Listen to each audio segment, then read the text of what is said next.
O Análise Direta está no ar. Seja muito bem-vindo ao programa de entrevistas que traz informações importantes para o seu dia a dia.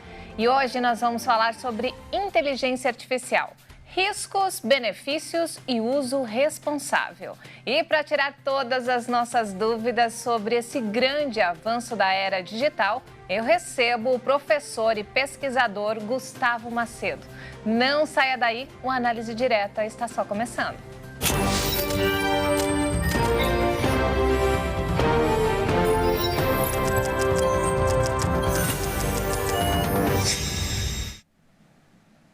Gustavo, muito prazer em te receber aqui no programa hoje. Muito obrigado pelo convite. Gustavo, vamos começar a falar sobre inteligência artificial. Afinal de contas, é um risco ou um benefício para a sociedade? Essa é uma dúvida importante que agora, esse ano, vai fazer todo sentido no debate, né?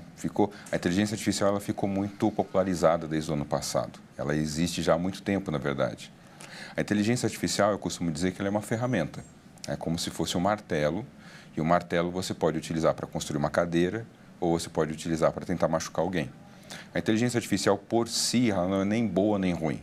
É o uso que a gente faz dela que vai dizer se a gente vai gerar algum prejuízo, se a gente consegue gerar algum benefício, qualquer atividade da nossa vida.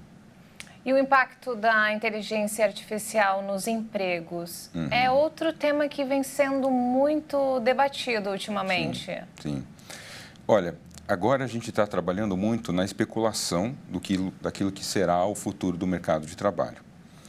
A inteligência artificial ela já começou a impactar os nossos empregos. Então, a gente já começou a adotar na escola, na faculdade, no dia a dia de uma empresa, a gente já começa a adotar os chamados chatbots, que é aquele que você escreve, você pede uma resposta, ele te dá sugestões, e aquilo tem facilitado a vida de muitas pessoas.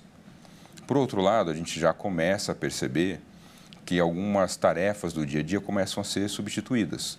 Então, por exemplo, tarefas mais braçais, em que geralmente algumas empresas deixavam para algumas pessoas como estagiários, já começam a ser substituídas, então já não há tanta necessidade dessas pessoas para poder executar esses serviços. Ao mesmo tempo que a inteligência artificial é muito mais do que isso.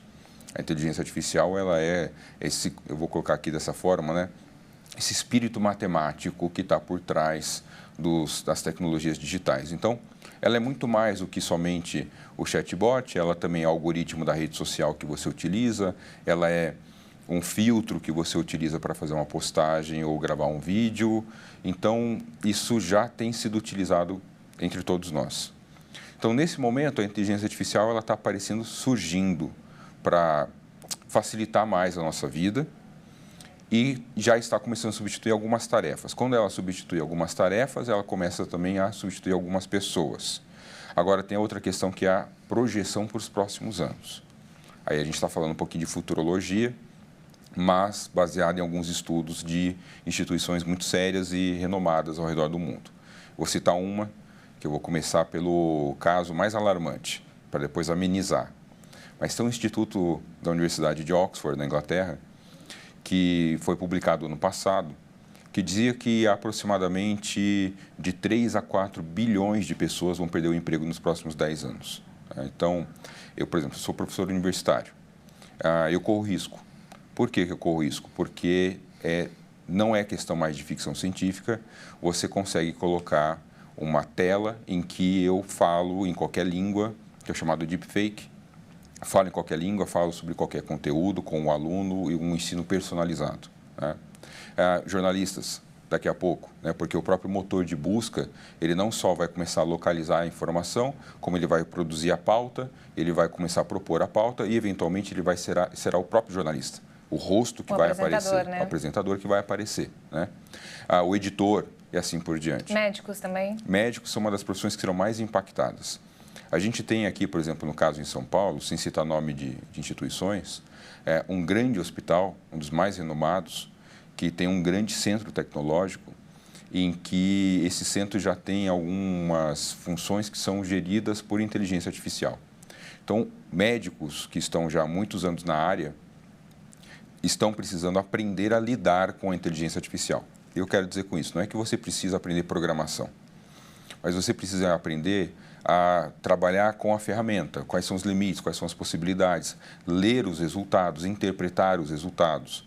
Então, o médico que era um neurologista, um médico que trabalhava na UTI, agora ele está aprendendo a olhar para a tela, porque a inteligência artificial ela dá respostas para ele. Olha, esse paciente tende a uma recuperação mais rápida, esse daqui está com determinado tipo de indicadores. E quem tem dificuldade de se adaptar a essa tecnologia vai acabar ficando para trás.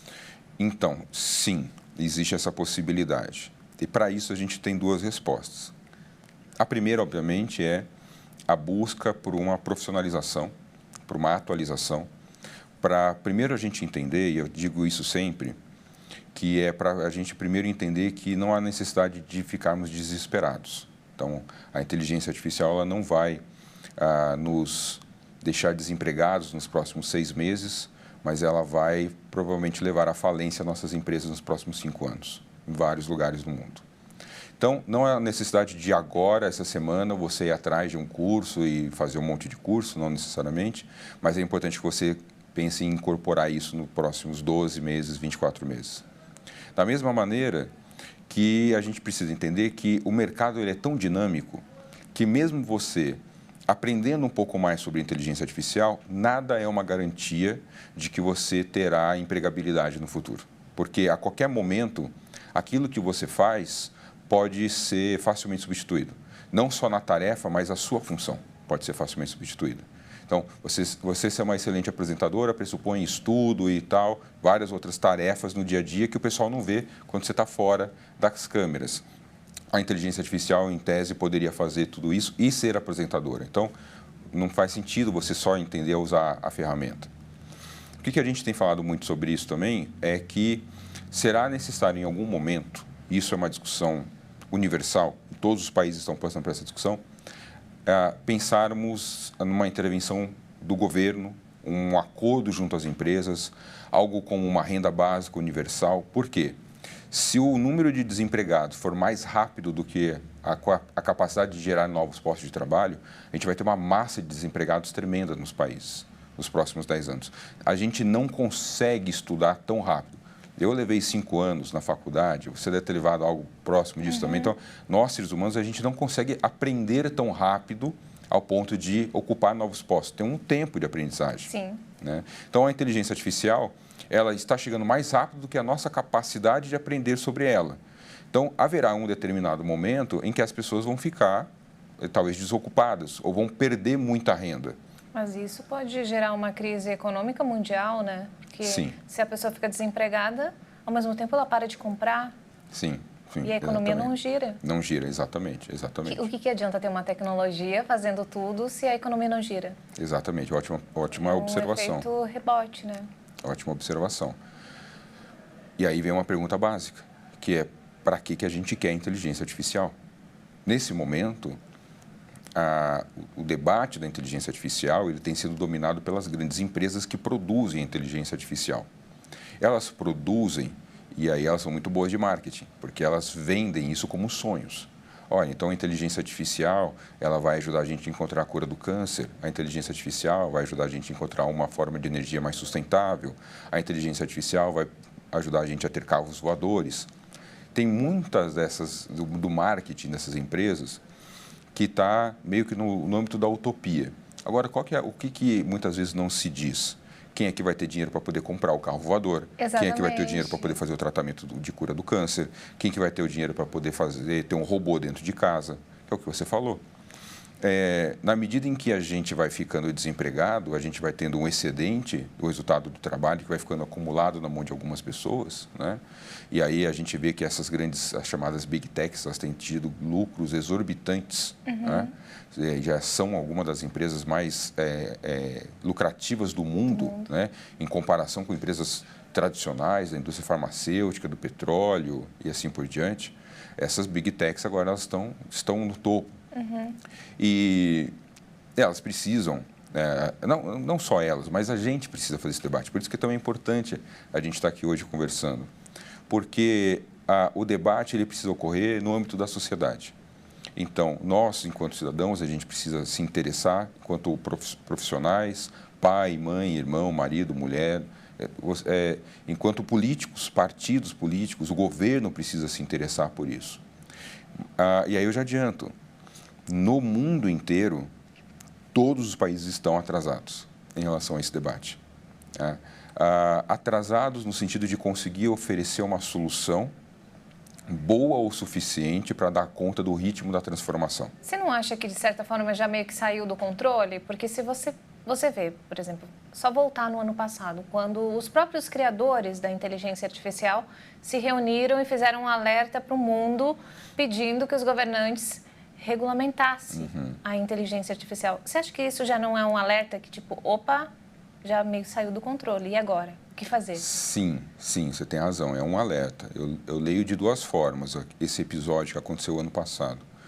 Por um lado é um alerta, por outro lado também é uma grande sacada de marketing, porque eles já dominam a inteligência artificial. Então, pedir uma moratória da inteligência artificial é dizer, olha, quem está querendo entrar agora não entre por enquanto. Eu já estou, deixa eu continuar. Então, tem uma sacada de marketing também, mas você tem razão. A despeito da intenção da fala deles, isso gerou um debate importante, que é o debate de será que a gente precisa pausar um pouco, parar para discutir o que está acontecendo, para continuarmos avançando, ou então, o que eu acho que vai ser mais factível, que é avançarmos no debate sobre quais são os princípios que devem orientar o uso e o desenvolvimento da inteligência artificial. Quando eu digo princípios, a gente fala de princípio de transparência, princípio de explicabilidade, princípio de sustentabilidade da inteligência artificial, que significa nada mais, nada menos do que atribuir ao cidadão, atribuir ao usuário algum poder para poder questionar o resultado do que está acontecendo. Então, por exemplo, você vai ingressar num país, você viaja, você vai passar daqui a pouco, isso já está acontecendo, né? Você passa por um leitor facial que permite a sua entrada. De repente, você é recusado, né? A sua entrada é recusada. Você vai querer entender o porquê. Se é uma pessoa que está ali na sua frente, você pode questionar, mas por que você está me recusando? Por que eu não posso entrar nesse país? E a pessoa vai acabar te dando uma explicação. A inteligência artificial, será que você vai acreditar na resposta dela? Será que faz sentido? Será que não nos desumaniza? Então, isso é muito importante. No debate da inteligência artificial, a gente tem perdido o principal, que é o ser humano. Fica muito no debate do artificial e esquece do humano. Entender que essa ferramenta foi feita para nós, né? E não para ficarmos desempregados. E agora vamos para o intervalo, mas daqui a pouco a gente volta para falar mais sobre inteligência artificial. Não saia daí.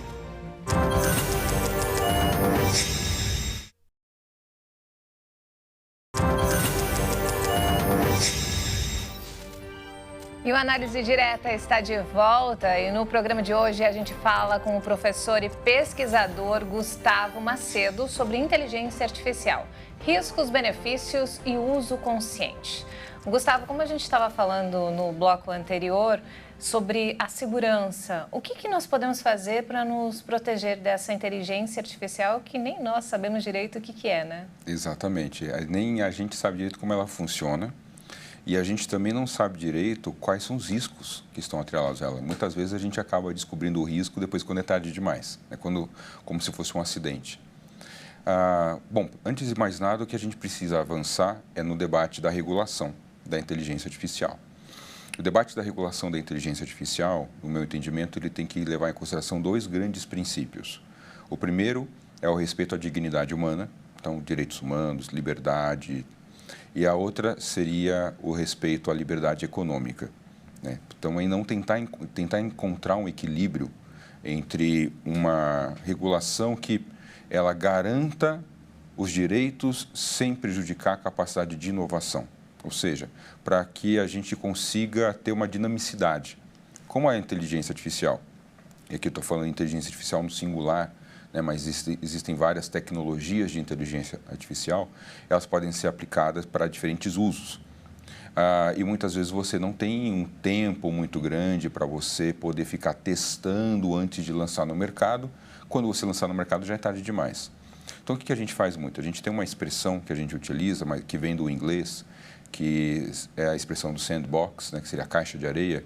O sandbox regulatório é como se você criasse um espaço, um ambiente seguro, onde você faz o uso, o teste da inteligência artificial, você faz o monitoramento dos resultados para ver quais são os possíveis erros. Na verdade, isso não é garantia de que não teremos nenhum tipo de risco, mas é uma tentativa de diminuir esses riscos. Então, esse tipo de questão está previsto no debate sobre regulação. A regulação pressupõe a aprovação de leis. Nesse ponto, mais uma vez, a gente está muito atrasado. No Brasil e no mundo inteiro. O debate sobre a regulação da inteligência artificial não consegue acompanhar a velocidade do desenvolvimento da tecnologia. Então, no Brasil, a gente está, agora no início do ano, a gente ainda não tem uma lei de inteligência artificial. O debate ele está ocorrendo, existe uma expectativa de que talvez no mês de abril seja aprovado algo, mas essa expectativa já foi criada em tempos anteriores. Só para você ter uma ideia, no caso brasileiro, o projeto de lei que está em debate, ele é de 2020, 2021. Então, está há bastante tempo já e a gente não conseguiu avançar. Mas o Brasil não é uma exceção. Os Estados Unidos também, eles não têm uma lei nacional da inteligência artificial. Eu acho que o único que está um pouco mais avançado é o Reino Unido, né? O Reino Unido, ele tem já diretrizes de inteligência artificial. Ele tem... Todos esses países que eu estou mencionando, eles têm a chamada Estratégia Nacional, que é um documento de orientações. Tá? O Reino Unido agora está com o ato do Reino Unido para a inteligência artificial. A União Europeia está para aprovar o ato da União Europeia para a inteligência artificial, que agora também está indo para votação no Parlamento Europeu. A China tem algumas coisas nesse sentido. A China tem um arcabouço legal na área de inteligência artificial. Os Estados Unidos, só para fazer uma correção, né, que eu mencionei, não tem uma lei nacional, mas tem leis estaduais, o que é próprio do governo norte-americano, né, para essa autonomia que os estados americanos têm. Mas no Brasil a gente não tem ainda. O que a gente tem? A gente tem o Código Civil, a gente tem o Código Penal, a gente tem outras leis. Que é muito atrasado, além de tudo, né? Alguns precisam, com certeza, de uma revisão, né? A gente está falando de alguns códigos que são de décadas... 80. 60, né? Dependendo do que a gente está falando. E a gente precisa entender que não temos que inventar a roda. Então, para algumas coisas, por exemplo, divulgar fake news, deepfake, né, difamação, isso já está previsto no Código brasileiro. E no Brasil tem um agravante também, né? Porque esse ano é ano eleitoral. Exato. E analistas já vêm falando há algum tempo que a inteligência artificial deve ser protagonista dessas eleições. Sim. E aí, como é que você faz? Como que você vai acreditar que o que você está vendo é real, de fato, é fato ou fake? Exato, ótima observação também. Esse ano de 2024, a gente tem mais ou menos 70 eleições nacionais ao redor do mundo. Quase metade da população mundial vai às urnas, ou para eleições municipais ou de âmbito, né, nacional. Estados Unidos, Brasil, México, bom, vários. Rússia. Nenhum país achou uma solução. Por que não acharam uma solução? Tem algumas dificuldades, vou citar duas. Uma dificuldade é a capacidade de você identificar aquilo que foi produzido, manipulado com inteligência artificial. O que a gente vai entender por manipulado por inteligência artificial? Por exemplo, se você usa um filtro, você está usando um aplicativo de rede social e você vai gravar um vídeo, vai tirar uma foto, você usa um filtro. Ali tem tecnologia de inteligência artificial. Isso é considerado manipulação? Eu acho que não. Mas isso vai ser um debate. Porque é você que está por trás daquilo, né? Exato, mas tem uma alteração. O usuário ele fez uma alteração, né, na câmera, no resultado da câmera. Uma alteração, diga-se de passagem, digital. Tá? Porque a gente poderia até discutir, mas a lente, ela também deturpa a realidade, aí ficaria filosófico demais. Mas o que a inteligência artificial faz hoje é assustador. Sim. Porque eles reproduzem tudo. A sua voz, seus trejeitos, tudo. E aí, como que você vai, por exemplo, você vai votar, você vê um vídeo do seu candidato, você fala, não, você muda de ideia. E aí, como saber que aquilo é real ou não? Olha, a primeira coisa que eu diria é sempre desconfiar do que você está assistindo. De tudo que estava assistindo. Infelizmente, nesse momento, a melhor estratégia é a desconfiança para você ter alguma segurança. Mas aí tem os dois lados, né? Porque aí o mau caráter acaba se beneficiando disso. Sim, sim. É buscar fontes com credibilidade. Tá? Então, por exemplo, no jornalismo, né? O jornalismo de uma instituição com credibilidade. Olhar para esse jornalismo, para esse portal, para essa programação, para essas redes sociais que são administradas por jornalistas competentes, o que eles dizem sobre aquele material. Então, porque geralmente o jornalista vai até o fundo, vai até a fonte, checa a informação e tal. A gente que não tem esse treinamento, a gente acaba que cai facilmente em várias manipulações. Mas até mesmo para o jornalista vai chegar um ponto que vai ser bem difícil. Vai ser bastante difícil. Aconteceu recentemente, não sei se você lembra de um caso que uma menina se suicidou, que um grande portal divulgou. Sim, sim. E, enfim... Exatamente. Assim, eu acho que não tem saída milagrosa. A gente vai ser muito bombardeado. Já estamos sendo, na verdade. Isso vai aumentar, vai piorar. A gente vai ser muito bombardeado por essas notícias falsas. O Tribunal Superior Eleitoral no Brasil aprovou, na semana passada, uma minuta que fala justamente da regulação da inteligência artificial nas eleições.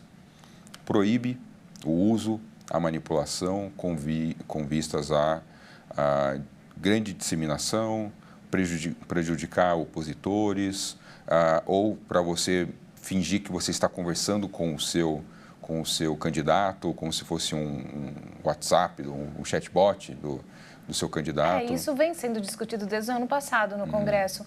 Mas tudo bem, chegou a esse ponto, proibiu. Mas como que eles vão fiscalizar isso?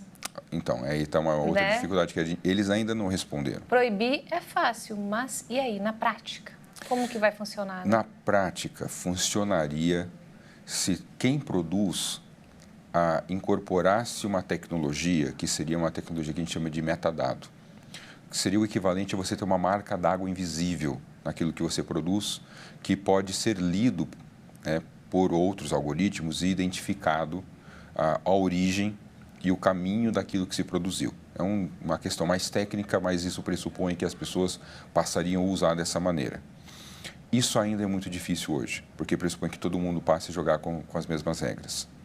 Uma outra forma que eles estão tentando fazer uma vez que é quase impossível da gente conseguir fazer esse rastreamento, é começar a atribuir responsabilização. Responsabilizar quem produziu, quem divulgou, a plataforma social que permitiu essa divulgação, a plataforma social que recebeu a denúncia e não tirou do ar a tempo, né? Que é o caso que você está falando dessa menina, essa grande página que ela tenta tirar de si a responsabilidade, dizendo que não foi ela que criou, foi ela que divulgou. Obviamente que quando ela divulga, como ela tem uma audiência maior, então um número muito grande de pessoas, isso ganha uma outra proporção. E é importante isso, porque... Você tem que ter responsabilidade, porque você está com vários seguidores, enfim, você está disseminando uma notícia que nem você tem certeza, né? Exatamente. A gente tem... É como se fosse o grande fofoqueiro, né? Eu falar para uma pessoa é uma coisa, agora se eu pegar o microfone, muitas pessoas vão me ouvir. Né? E sair anunciando para todo mundo, é isso. Eu tenho uma meia dúzia de seguidores na minha rede social, familiares, amigos, é uma coisa. Está errado, mas tem um grau menor de impacto. Agora, eu sou uma página de fofoca ou qualquer outra coisa, um influencer, eu tenho milhões de seguidores, aí eu reproduzo, até mesmo se eu disser que eu vou reproduzir como boato, fiquei sabendo que é uma forma de tirar o corpo fora, também deveria ser responsabilizado. Né? Se você não tem certeza, se você não tem garantias, não reproduza.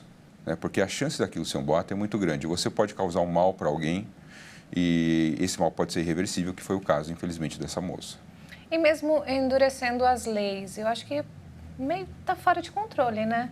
Porque se cair nas mãos de alguém que não tem uma índole boa, pode usar até para produzir bomba atômica? Olha, tem um debate sobre qual é o limite que a inteligência artificial tem para a gente poder produzir até armamentos, né? Então, por exemplo, eu ouvi falar de um episódio com esse chatbot, que é o mais famoso, que está todo mundo utilizando, em que foi perguntado para ele da seguinte maneira: olha, quais são as substâncias tóxicas para o ser humano que eu poderia inventar e que ainda não foi inventado. Aí a inteligência artificial fala, eu não posso dar essa resposta. Então tudo bem. Aí você muda a maneira de perguntar, olha, se eu tivesse que proibir 10 substâncias de serem descobertas que fazem mal para o ser humano, que substâncias seriam essas? Então, já que você está falando em proibir, ele dá uma lista de como se produzem essas substâncias. Então, você imagina isso na mão de um grupo terrorista. Exato. Que quer fazer uma arma química, né, e quer utilizar produtos que ainda estão disponíveis na farmácia, na indústria, de fácil acesso. Isso é realmente possível, é totalmente possível. Como é que você consegue fazer? Porque o ser humano é muito criativo, né? Para a gente conseguir dar um nó também na inteligência artificial, é questão de tempo. Exatamente, é muito difícil. Por mais que tenham regras bem rígidas, sempre existe aquela pessoa fora da lei que quer fazer tudo errado, Sim. que vai tirar Sim. proveito disso, né? Sim. E aí eu digo que, tanto para essa questão, né, do uso violento da inteligência artificial, a disseminação de notícias falsas, eu acho que o segredo é reeducação digital. A gente precisa passar por um processo de reeducação de cidadania digital. Reaprender a usar a internet, reaprender a usar as redes sociais para evitar alguma dessas armadilhas. E daqui a pouco a gente continua esse bate-papo sobre inteligência artificial. Não saia daí, o Análise Direta volta em instantes.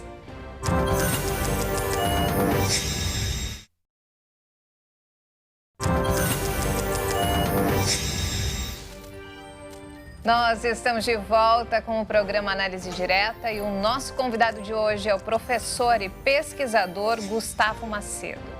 Gustavo, nós já falamos muito sobre inteligência artificial, os riscos, mas nós não comentamos sobre a ansiedade. Ela acaba desencadeando muita ansiedade nas pessoas também, né? Sim, eu acho que a ansiedade é um ponto central nessa discussão. As pessoas estão ficando muito ansiosas, tanto por esse medo de perder o emprego, né, quanto no uso do dia a dia da inteligência artificial, que a própria inteligência artificial aprendeu quase que a manipular os nossos sentimentos em prol da própria inteligência artificial. Primeira coisa, quando o pessoal me chama para falar em empresas, quando eu abro a palestra, eu falo, respira, né? Então, calma, a inteligência artificial, se bem utilizada, se a gente estiver entendendo o que está acontecendo, não há necessidade de ansiedade. Essa importância de você acalmar, e que é importante também as empresas fazerem muito isso, que é conversar com seus funcionários, né? Para transmitir para os funcionários, olha, a gente não está considerando substituir vocês agora, se acalmem e tal, porque eu já percebi que isso tem aumentado muito nas empresas. E aí é outra coisa, essa questão de como a inteligência artificial tem impactado no nosso dia a dia, fora da empresa. Então, o tempo todo parece que a gente está sendo bombardeado. Na nossa vida, né? Em todos os aspectos. Exato. Assim, você saiu do seu horário de trabalho, você está usando rede social, você está voltando para casa. É impressionante, é o tempo inteiro. Por exemplo, ontem eu estava na academia. Aí você está lá no aparelho treinando, você olha para o lado, a pessoa está com um celular, está com 2 celulares. Não desliga. Não. O tempo todo, né, conectado. Exato. E aí, assim, não importa o que você está fazendo. Se você está na rede social, se você está numa ligação, se você está assistindo um canal no YouTube, tudo tem inteligência artificial por trás. O tempo todo ela está te monitorando, o tempo todo ela está aprendendo com você, o tempo todo ela está também te manipulando de uma certa forma. Porque quando ela fica, por exemplo, mandando notificação para você, olha, chegou uma mensagem nova, tem uma curtida nova, tantas visualizações, isso faz com que a gente crie uma ansiedade, que você queira checar, e aí isso tem uma injeção de dopamina, né, que é uma substância química do prazer. Só que quanto mais a gente... Instantâneo. Só que o nosso cérebro, como se fosse uma droga, ele fica acostumado. Então, quanto ele mais tem, mais ele quer. Então, você abriu uma vez, aquilo parece que tem um prazer. Nossa, tantas pessoas viram o meu vídeo, curtiram a minha foto, comentaram. Aí isso vai gerar uma expectativa. Não, mas e nos próximos 5 minutos? Será que alguém também vai comentar? Ninguém mais curtiu? Aí você vai ficar olhando, você vai ficar checando o tempo todo. Aí, se passou 5 horas e ninguém curtiu, isso gera quase uma depressão. Você fala, nossa, eu não tenho importância, eu não tenho significância. O que também é um problema muito grande, porque as redes sociais elas fizeram a gente acreditar que nós somos maiores do que somos. Né? Então, tem uma questão com o ego, dos nossos egos também, né?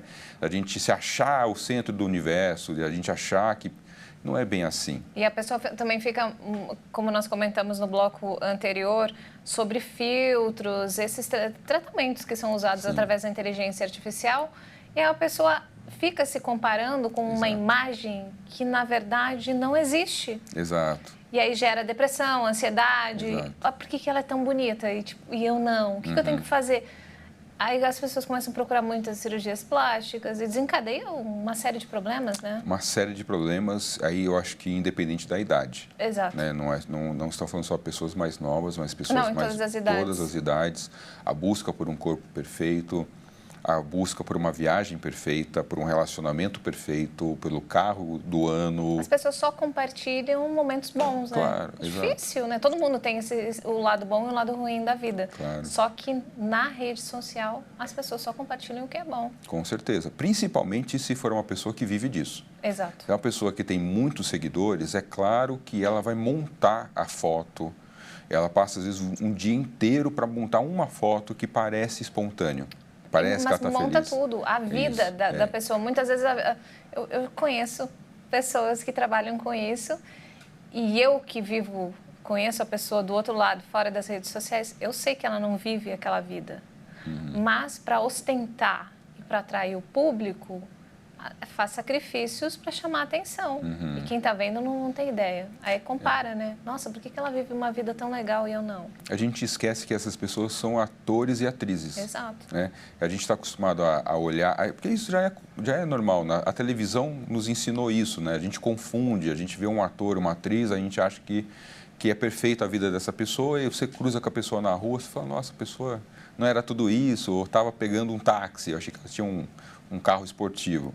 A mesma coisa nas redes sociais, as pessoas são atores e são atrizes. E se maquiam. Pode ter um impacto enorme para essa geração, muito, né? Muito. Porque, pensa, eu tenho uma conhecida que tem 23 anos, que ela vive de redes sociais, ela ensina as pessoas, ela dá uma dica lá, ensina, tem vários seguidores, ganha dinheiro com isso. E ela sempre deixa muito claro que não quer estudar, não quer fazer faculdade. Imagina, você pega um jovem da mesma idade, um pouco mais novo, ele vai ter isso como exemplo, um seguidor dela. Para que ele vai estudar?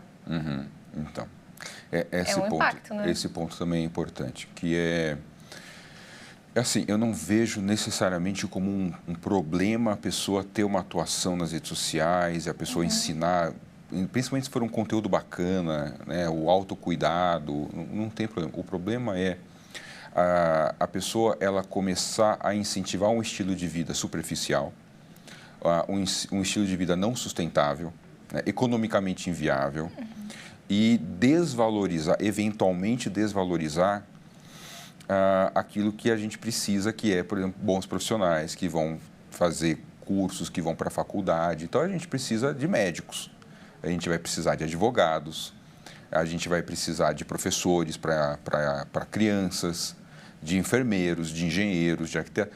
Então, se todo mundo quiser ser influencer hoje em dia, vai morar onde? Se ficar doente, quem que vai cuidar?